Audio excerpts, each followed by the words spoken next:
صاف ظاہر ہو جائے گی کہ ہم جس اللہ والے کی بارگاہ میں حاضر آئے ہیں صرف اس اللہ والے کا کرم ہے کہ انہیں نے بلا لیا۔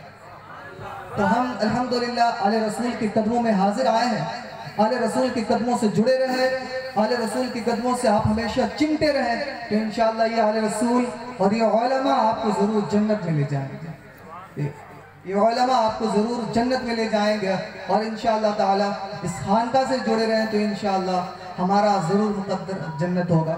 چند سوالات ہیں، آپ غور سے سماعت کریں، حضور اس کا جواب عنایت فرمائیں گے۔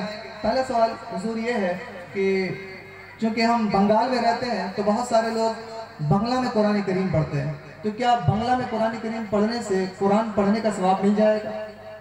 بنگلہ میں اگر قرآن کریم پڑھا جائے تو کیا قرآن کریم کے آتے ہیں ابھی جی بنگلہ میں پڑھی جائے تو کیا بنگلہ میں قرآن پڑھنے کا ثواب مل جائے گا؟ اس پہ شریعت کا حکم یہ ہے اس کے بارے میں کہ قرآن پاک کی جو آیتیں ہیں وہ تو عربی ہی میں رہیں گی۔ عربی قرآن کی زبان ہے، حدیث کی زبان ہے، جنت میں اور جنت کی زبان ہے، تو اس زبان کو نہ بدلا جائے۔ ترجمہ بنگالی میں کر سکتے ہیں، ہندی میں کر سکتے ہیں، اردو میں کر سکتے ہیں، انگریزی میں کر سکتے ہیں، ترجمہ کی اجازت ہے، لیکن جو اصل قرآن کی آیت ہے جو عربی زبان میں ہے اس کو ہندی، اردو، بنگلہ کسی بھی زبان میں نہیں کرنا چاہیے۔ جنہوں نے کیا ان کو اس سے بچنا چاہیے۔ آپ لوگ عربی کلمات والے قرآن خریدیے اور اسے سیکھیے اور اسی کی تلاوت کیجیے تو اللہ تبارک و تعالی آپ کو اس کی فضیلت اور اس کا ثواب عطا فرمائے گا۔ اللہ کریم ہے، کسی کو محروم نہیں رکھتا، مگر اس کا کلام عربی زبان میں ہے، تو عربی زبان میں تلاوت کرنے پر جو لطف آئے گا، اللہ کی جو رضا حاصل ہوگی اور اللہ جو اجر و ثواب عطا فرمائے گا اس کا مرتبہ و مقام ہی کچھ اور۔ تو آپ لوگ وہی خریدیے، اسی کی تلاوت کیجیے، انشاءاللہ اسی کی برکتوں سے آپ کا گھر اور آپ کا معاشرہ، آپ کا سماج سرشار ہوگا۔ ایک سوال یہ کیا جاتا ہے چونکہ ہم لوگ عرس کے موقع پر حاضر آئے ہیں تو مزار شریف پر حاضر ہونے کا شرعی طریقہ کیا ہے؟ مزار شریف پہ حاضر ہونے کا شرعی طریقہ کیا ہے؟ شرعی طریقہ یہ ہے کہ جب اندر جائیں تو مزار شریف سے کم 4 ہاتھ کے فاصلے پر ایک اندازہ لگا لیں اور 4 ہاتھ کے فاصلے پر کھڑے ہوں۔ اگر جگہ بائیں طرف مل جائے تو بائیں طرف کھڑے ہوں، جگہ بھری ہوئی ہو تو دائیں طرف بھی کھڑے ہو سکتے ہیں۔ اعوذ باللہ بسم اللہ کے بعد آپ چاروں کو پڑھ لیجئے، قل هو اللہ شریف 3 مرتبہ پڑھ لیجئے، سورہ فاتحہ پڑھ لیجئے، کچھ اور آیتیں پڑھ لیجئے، درود شریف پڑھ لیجئے، اور پھر اس کا ثواب نبیوں رسولوں کی بارگاہ میں پہنچاتے ہوئے صاحب مزار ولی اللہ رحمت اللہ علیہ کی روح الفتور کو پہنچائیں گے۔ یہ وہاں حاضری کا بہتر طریقہ، اسی طور پہ جانا چاہیے نہیں کہ وہاں جائیں تو اس پر سر رکھیں، پیشانی رکھیں، کن پٹی رکھیں، چوما چاٹی کے نہیں، یہ ہمارے طریقے کے خلاف ہے، ایسا نہیں ہونا چاہیے۔ شریعت جو بتاتی ہے وہ یہی ہے، کھڑے ہو کر کے فاتحہ پڑھیں، قرآن پاک کی تلاوت کریں، 4 ہاتھ سے کم سے کم 4 ہاتھ کا فاصلہ ہو یا اس سے زیادہ کا ہو۔ بہتر یہ ہے کہ بائیں طرف رہیں، جگہ نہ ہو تو دائیں طرف بھی ہو سکتے ہیں۔ قرآن پاک کی آیتیں پڑھ کر کے ان کے لیے اللہ کی بارگاہ میں دعا کیجئے کہ اللہ یہ ثواب صاحب مزار کو پہنچائے۔ اسی سے مسئلہ چلتا ہے ایک سوال کہ عورتیں بھی مزار شریف پہ جاتی ہیں، چونکہ بہت سارے عورتیں بھی حاضر آئے ہیں اور بہت سارے بچیاں بھی مزار شریف پہ جاتی ہیں، تو کیا ان کا جانا درست ہے؟ مزارات پر عورتوں کی حاضری جائز نہیں ہے اور مردوں کے لیے اجازت ہے وہ جائیں۔ لیکن جہاں یہ خلط ملط ہوتا ہے وہاں عورتوں کو مزارات پر حاضر ہونا جائز نہیں ہے. وہ نہ اندر جا کر حاضری دیں اور نہ باہر جا کر حاضری دیں. بمبئی میں نے یہی سوال لے آیا تو یہی جواب دیا. تو وہاں تو لاکھوں کا مجمع ہوتا ہے. فوراً کچھ سوالات آ گئے. یہ تو عجیب بات ہے کہ مرد تو ولیوں کی بارگاہ میں جا کر فیض حاصل کریں, عورتیں محروم رہیں. تو میں بتا دوں کہ عورتیں محروم نہیں ہیں. میری بہنوں غور سے سنو, شریعت کے مسئلے پر عمل کرنے کی وجہ سے, اللہ اور رسول سے ڈر کی وجہ سے اگر تم گھر پہ رہ جاؤ, مزار پہ نہ ہو, اور وہیں سے جمعرات یا جمعے کو کچھ پکا کر فاتحہ کر دیا کرو, تو مردوں کو جو فیض ولیوں کی بارگاہ میں حاضر ہو کر فاتحہ پڑھنے سے ملتا ہے, تم کو وہی فیض اپنے گھر میں رہ کر فاتحہ پڑھنے سے ملے گا. سبحان اللہ. تمہارے فیض میں کوئی کمی نہیں آئے گی, بلکہ اللہ سے تم کو یہ ثواب ملے گا کہ تم شریعت کے مسئلے پر عمل کرنے کی وجہ سے جو گھر میں رہ گئی, تو اس کا ثواب تم کو زیادہ مل جائے گا اور فیض بھی ملے گا. تو ثواب بھی کماؤ, فیض بھی حاصل کرو, اور شریعت پر عمل کرتے ہوئے مزارات پر حاضری دو. کچھ عورتیں اسی طرح جاتی ہیں مزار شریف پر, اور جانے کے بعد وہاں جو پیر صاحب ہوتے ہیں ان کو کچھ نذرانے بھی دیتی ہے اور ہاتھ بھی چومتی ہے باقاعدہ, یا پھر ہاتھ کو بوسہ دیتی ہے اور نذرانے دے کر سیدھا مزار سے واپس آ جاتی ہے. تو کیا ایسا کرنا درست ہے؟ اچھا, پیر صاحب کا ہاتھ, جی, پیر صاحب کا ہاتھ چومتی ہے اور نذرانے بھی دیتی ہے اور پھر سیدھا واپس آ جاتی ہے. پیر صاحب اگر شوہر ہیں اس کے تو ہاتھ چوم سکتی ہیں, چاہے گھر میں چومیں چاہے باہر چومیں. اور شوہر نہیں ہیں تو وہ پیر صاحب ہیں مگر اجنبی ہیں, ان کا ہاتھ پکڑنا, ان کا ہاتھ چومنا یہ جائز نہیں ہے. انہی سب سے بچنے کا انتظام کیا شریعت نے کہ وہاں تم جاؤ ہی نہیں, سارا کام گھر پہ رہ کر کرو اور فیض حاصل کرو, وہاں مت جاؤ. حضور سید عالم صلی اللہ علیہ وسلم کا مرتبہ تو سب سے اونچا, معصوم رحمت للعالمین, وہ عورتوں کو مرید کرتے تھے تو کبھی آپ نے کسی عورت کا ہاتھ پکڑ کر مرید نہیں کیا ہے, اور کسی عورت نے حضور کا ہاتھ نہیں پکڑا, نہیں چوما ہے. مردوں نے پکڑا ہے, مردوں نے چوما ہے, مگر کسی عورت نے کبھی بھی رسول اللہ صلی اللہ علیہ وسلم کا ہاتھ نہ پکڑا نہ چوما. ایسے دور دور سے بیعت ہوئی ہے.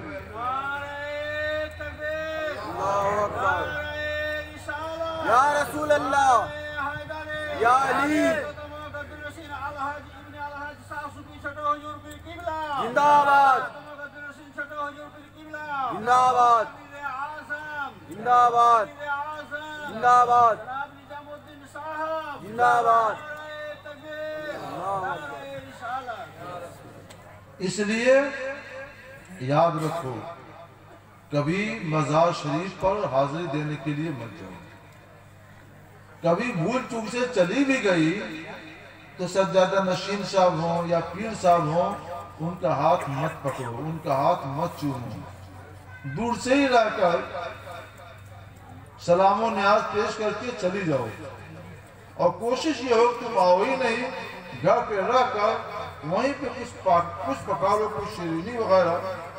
یہاں تو ماشاءاللہ قسم قسم کے حلوے تیار ہوتے ہیں. آج میں آیا تو اتنے قسم کے حلوے آئے کہ ماشاءاللہ دیکھ کر ہی جی بھر گیا. بغیر شب برات کے, اور میں شوگر کا مریض ہوں, ایک زمانے سے میں نے یہ سب نہیں کھایا تھا, میں اتنا شاندار تھا, میں نے کہا تھوڑا تھوڑا چکی دیں.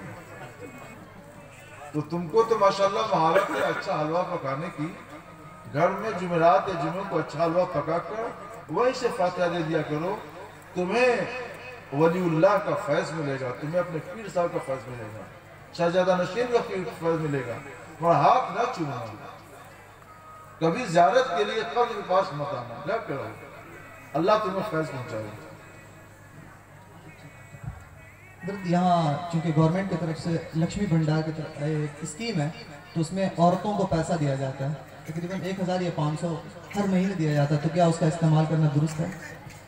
گورنمنٹ کی طرف سے عورتوں کو جو عطیہ دیا جاتا ہے 1000 500 2000 4000 5000 جو بھی ملتا ہے،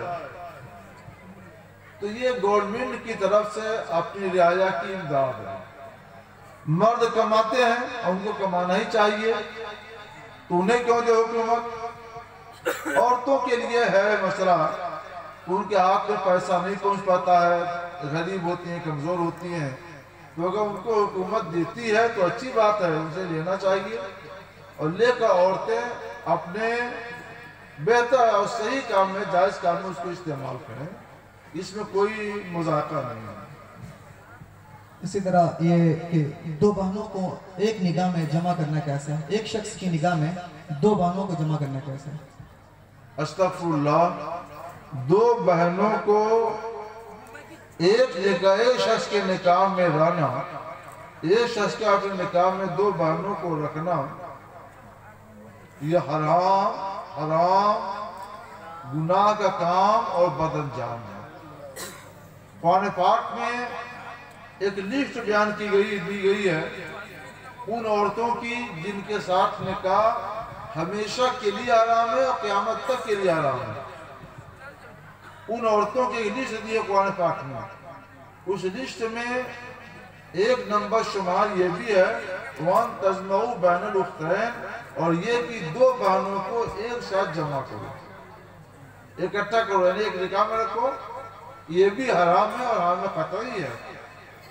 اگر کسی کے نکاح میں معاذ اللہ استغفر اللہ ایسا ہو گیا ہے، ایسی بھول چوک ہو گئی ہے، تو اسے چاہیے کہ جو دوسرے نمبر پر جس سے شادی کیا تھا اس کو طلاق دے کر کنارے کر دے، جب اس کی عدت گزر جائے تو وہ کہیں اور نکاح کر لے، اور جب تک اس کی عدت نہ گزر جائے پہلی بیوی سے بھی الگ ہی رہے، اس کو الگ نہ کرے، یہ خود الگ ہو جائے۔ جب عدت پوری ہو جائے تب یہ دونوں ساتھ میں رہ سکتے ہیں، مگر جب پہلی بیوی کو طلاق دے کر الگ کرے تو اسی کے ساتھ وہ علانیہ مسلمانوں کے مجمع میں، اور ہو سکے تو جمعہ کے مجمع میں توبہ کرے کہ مجھ سے یہ گناہ ہوا ہے، میں اس سے توبہ کرتا ہوں اور وعدہ کرتا ہوں کہ آئندہ ایسا گناہ نہیں کروں گا۔ اور جن دو بہنوں سے گناہ ہوا ہے ان دو بہنوں پر بھی فرض ہے کہ مسلمانوں کے مجمع عام سے قریب رہ کر کے علانیہ توبہ کریں کہ ہم سے یہ غلطی ہو گئی ہے نادانستہ، میں اس سے توبہ کرتی ہوں، عہدہ کرتی ہوں کہ آئندہ ایسا نہیں کروں گی۔ جب وہ توبہ کر لیں تو امید یہ ہے کہ اللہ ان کو معاف کر دے گا۔ دوسری بہن کو طلاق دے کر آزاد کر دے، جب اس کی عدت پوری ہو جائے تو جہاں چاہے نکاح کر لے، اور جب اس کی عدت پوری ہو جائے تو یہ اپنی پہلی بیوی کو اپنے ساتھ میں رہ سکتا ہے، بہتر یہ ہے کہ تجدید نکاح بھی کر لے۔ یہ جہیز مانگ کر شادی کرتے ہیں، تو کیا یہ جہیز مانگنا شریعت کے اعتبار سے درست ہے یا اجازت اس کی ہے کچھ؟ جہیز کے نام پہ لڑکے کی طرف سے لڑکی والوں سے جو مطالبہ ہوتا ہے یہ رشوت ہے اور حرام ہے اور گناہ ہے۔ مجھے نہیں معلوم کہ ہمارے صوبے بنگال کا کیا حال ہے، لیکن صوبے بہار اور یو پی وغیرہ کا حال تو بہت ہی برا، بہت ہی خراب اور بہت ہی ابتر ہو چکا ہے۔ اور حال یہ ہے کہ باقاعدہ فرمائش ہوتی ہے لڑکے کی طرف سے، اور بڑی بڑی فرمائشیں ہوتی ہیں، اور ہر ایک کو فرمائش پوری نہیں کر سکتا۔ ہر لڑکی کے پاس اتنی دولت کہاں، تو کتنی لڑکیاں ہیں جو اپنے گھروں میں بیٹھی رہ جاتی ہیں 30 سال 35 سال. ایک لڑکی کے بارے میں معلومات 40 سال سے زیادہ ہو گئے شادی نہیں ہوئی اور اپنے گھر میں ڈپریشن کی شکار ہے. اتنا بڑا ظلم ہو رہا ہے لڑکیوں کے ساتھ. اور اس میں ہوتا کیا ہے، جب شادی نہیں ہوئی، شادی کی ایک عمر ہے، صبر کر گئے تو ڈپریشن کا شکار، صبر نہیں کیا اور جنسی آوارگی کر لی تو کبھی بھی ہماری قوم کا سر شرم سے جھک سکتا ہے اور جھک جاتا ہے. کبھی کبھی وہ مذہب اسلام کو چھوڑ کر کسی اور مذہب کی طرف چلی جاتی ہے. اس میں جہیز نے کتنی تباہی مچائی ہے، اس کا اندازہ آپ کو کبھی تنہائی میں بیٹھ کر کرنا چاہیے. میں نے سوچا کہ اتنی بڑی تباہی اور جہیز کی یہ لعنت ہمارے سماج میں کیسے آئی. پہلے تو ہمارا سماج جہیز کی اس جبری لعنت سے پاک تھا. یہ لعنت آئی کہاں سے؟ غور کرنے پر سمجھ میں آیا یہ لعنت آئی ہے اس راستے سے کہ بہنوں کا شریعت نے ماں باپ کے میراث میں چھوڑے ہوئے مال میں حق رکھا ہے. لِذِكْرِ مِثْلُ حَظِّ الْأُنْثَيَيْنِ کہ بھائی کو دگنا دیا جائے، بہن کو آدھا دیا جائے. بھائی کو دگنا اس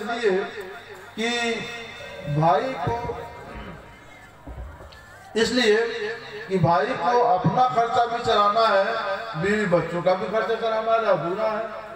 اور رہ گئی بہن تو اس کو نہ اپنا خرچہ چلانا ہے نہ اپنے شوہر لوگوں کو خرچہ چلانا ہے. تو صدیہ جو دے دیتی ہے شریعت کا کرم ہے، احسان ہے، یہ ہے.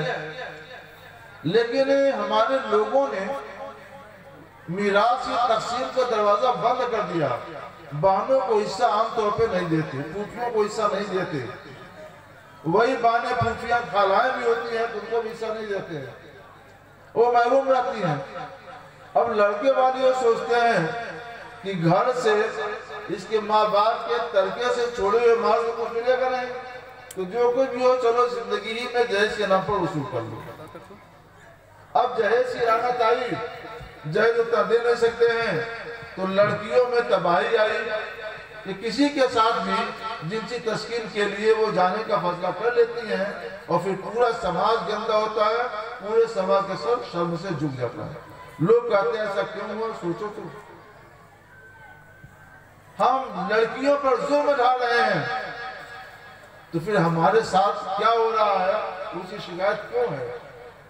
ہمارے ساتھ ظلم ہو رہا ہے، ناانصافی ہو رہی ہے.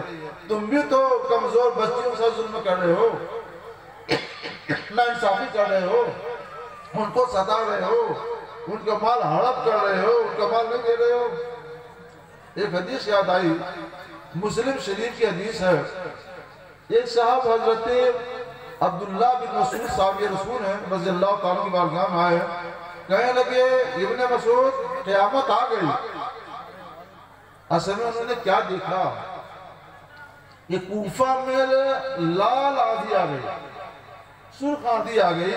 تو آج کہتے ہیں ابن مسعود آندھی یہ قیامت آ گئی، یعنی لال آندھی آنا گویا قیامت آنا ہے. تو وہ ٹیک لگا گئے، لیٹے تھے، اٹھ کے بیٹھ گیا، فرمایا ہرگز نہیں، لا تقوم الساعة حتی لا یقسم میراث. قیامت اس وقت تک قائم نہیں ہوگی جب تک کہ میراث کی تقسیم کا دروازہ بند نہ کر دیا جائے.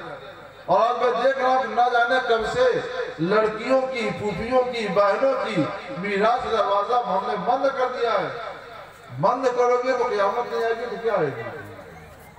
آپ چاہتے ہیں کہ قیامت کا آنا رک جائے، آپ پر اللہ کی رحمت نازل ہو تو بچیوں کی، بہنوں کی، پھوپھیوں کی میراث کا دروازہ کھول دیجئے. ماں باپ کے ترکے سے ان کو بھی دیجئے، وہ راحت کی سانس لیں گی تو اللہ کی رحمت آپ کے اوپر برسے گی. اللہ کا وعدہ ہے ان رحمت اللہ قریب من المحسنین، بے شک اللہ کی رحمت محسنوں کے نیک کام کرنے والوں سے قریب ہے، احسان کرنے والوں سے قریب ہے. آپ احسان کا برتاؤ کیجئے اور پھر دیکھئے کہ اللہ کی رحمت آپ کے قدموں کو بوسہ دیتی ہے. تو آپ یہ کام کریں، اپنی بچیوں کو، بہنوں کو، پھوپھیوں کو میراث کا حصہ دیجیے۔ جب دینا شروع کر دیں گے تو جبری جہیز کی لعنت دھیرے دھیرے رخصت ہو جائے گی، اور جب جبری جہیز کی لعنت رخصت ہو جائے گی تو نکاح آسان ہو جائے گا، زنا دشوار ہو جائے گا۔ آج حال یہ ہے کہ زنا آسان ہو گیا ہے اور نکاح دشوار ہو گیا ہے۔ مسلمانوں، زنا کو دشوار بناؤ اور نکاح کو آسان بناؤ۔ اچھا حضرت، جو شخص حج نہ کیا ہو، صرف عمرہ کیا ہے، تو اگر ادب اور تعظیماً اس کو حج صاحب کہہ دے تو کوئی حرج ہے؟ یوں اگر کسی نے رمضان شریف کو عمرہ کیا اور کسی کو حدیث معلوم ہے، سرکار نے فرمایا ہے عمرۃ رمضان تعدل حجہ، رمضان کا عمرہ حج کے برابر ہے، اس لیے کبھی ایک آدھ دفعہ اس نے حاجی کر دیا تو کوئی بات نہیں ہے۔ لیکن عرفاً مسلمانوں کے عرف میں عمرہ کرنے والوں پر حج کا اطلاق نہیں ہوتا، حاجی نہیں کہا جاتا، اور حاجی کہنے سے یہ ہوگا کہ انہوں نے حج کیا ہے، اس لیے کبھی بھی عمرہ کرنے والے کو حاجی نہ کہا جائے۔ عرف مسلمین کے خلاف ہے۔ عرف مسلمین میں حاجی اسی کو کہتے ہیں جس نے واقعی حج کا احرام باندھ کر حج کیا ہو، چاہے حج افراد کیا ہو یا حج تمتع کیا ہو یا حج قران کیا ہو۔ صرف عمرہ کرنے والے کو حاجی نہ کہا جائے، اس سے بچا جائے۔ حضرات، امیر معاویہ رضی اللہ تعالیٰ عنہ صحابی ہے یا نہیں؟ حضرت سیدنا امیر معاویہ رضی اللہ تعالیٰ عنہ سچے اور مخلص پکے صحابی رسول ہیں۔ حضور صلی اللہ تعالیٰ علیہ وسلم نے وحی لکھنے کا کام ان کو سپرد کیا تھا، اور ان کے بارے میں رسول اللہ صلی اللہ علیہ وسلم کی